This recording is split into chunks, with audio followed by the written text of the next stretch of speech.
Oh? May maso na dito. Wala. Oo. May maso, may mga dito. Wala na.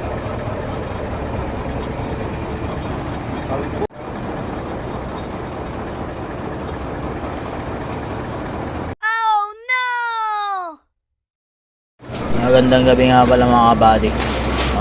Nadaanan po natin ang isa nating kabady dito sa sa Valenzuela exit.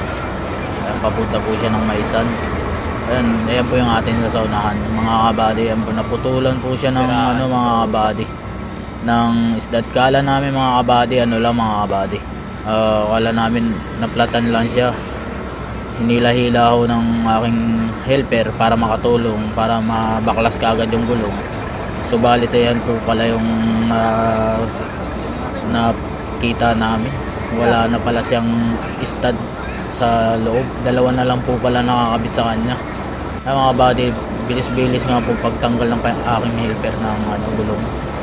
Ayan. Tinulungan niya po kagad mabaklas si tatay. Mabaklasan ng gulong. Kaso yun po tumambad sa akin mga buddy. Wala na po kami magagawa dyan mga buddy. Dalawa na lang pala, wala na. Amo namin na magre-rescue. Mga buddy, ubos po yung stud niya mga buddy. Ayan o. Mga kadahilanan niya mga kabady. Mga ganyan, hindi ho nahihigpitan yan. Wala na. Mga helper dyan, higpit-higpit naman dyan pag may time. Tingnan nyo mga kabady, kawawa naman si tatay. Kamot tuloy sa ulo si tatay na upo. Tingnan nyo mga kabady. Ganyan yung kahirap mag tracking.